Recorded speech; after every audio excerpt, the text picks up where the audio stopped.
What if I told you the most terrifying sound in the world is silence? Not the dramatic kind, the quiet that settles when a baby should be crying and isn't. That's where this story begins. Picture this.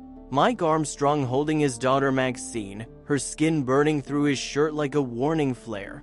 Her body far too still. Babies cry when something's wrong. Maxine didn't. 1 weak whimper. Then nothing. And in that moment, Mike learned a brutal truth: parenthood doesn't come with a countdown clock. It comes with gut punches. And that's lesson 1. Danger rarely announces itself. It whispers. Yesterday she was laughing, grabbing his beard like it was a life raft. Today, a thermometer flashes a number so high it feels illegal. Keys fly, shoes half on. The diaper bag hits the floor like it's been betrayed. And just like that, Mike's brain becomes a courtroom. Every decision he's ever made put on trial. Missed signs, missed sleep, missed something. But here's the hook: this didn't come out of nowhere. It never does. Before panic, there was happiness. Quiet happiness. The kind Mike didn't trust at first. He thought joy would be loud, fireworks, applause, proof. Instead, it showed up small, pink, and breathing on his chest. Maxine. And suddenly, happiness wasn't a moment. It was a responsibility. And that leads to the next truth. The things you love most also terrify you the deepest.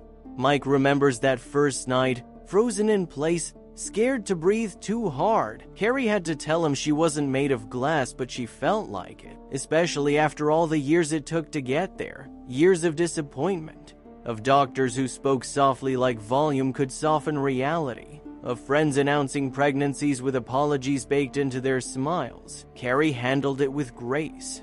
Mike counted months and money, and a quiet fear that maybe this just wasn't meant for them, until it was. The day Carrie told him she was pregnant, Mike didn't cheer. He collapsed onto the kitchen floor and cried just enough to scare himself, because hope, after disappointment, is terrifying. Maxine arrived after a brutal pregnancy and an even longer labor, and somehow perfect anyway. Here's the shift. Having a miracle doesn't mean life suddenly gets easier. Mike and Carrie didn't have much. No safety net, no backup plan. A cramped Pittsburgh apartment, thin walls, parking lot views. Mike fixed things for a living. Carrie managed logistics. They survived on planning and grit. And that's lesson 4. Love doesn't cancel pressure, it multiplies it. The early years blurred together. Night feedings, half-slept mornings. Milestones you feel before you notice. The laugh that fills a room. The first word.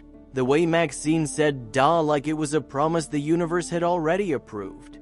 By 2, she was unstoppable. Curious, loud, magnetic, following Carrie everywhere, asking questions faster than answers exist. Mike had never felt more necessary. And then reality clocked back in. Maternity leave ended. Work schedules refused to flex. Daycare costs looked like ransom notes. Some months, childcare cost more than rent, more than Mike's paycheck. Every option felt like a gamble, and every gamble involved their daughter. And here's the punchline that isn't funny. Most families don't break during the big moments. They break during the math, the planning, the quiet stress that piles up until one night. Your child burns in your arms and you realize something's been wrong for longer than you wanted to admit. That car ride to the hospital wasn't just about a fever. It was about the illusion that if you do everything right, nothing bad happens. That illusion shatters fast. So if this story hit you, here's why it matters. Pay attention to the quiet sign. Appreciate the ordinary days. And don't mistake calm for safety. If you want more stories that punch you in the chest and make you think twice about the world you're living in, stay right here. Like the video, subscribe, and tell me what's the quiet moment in your life that changed everything.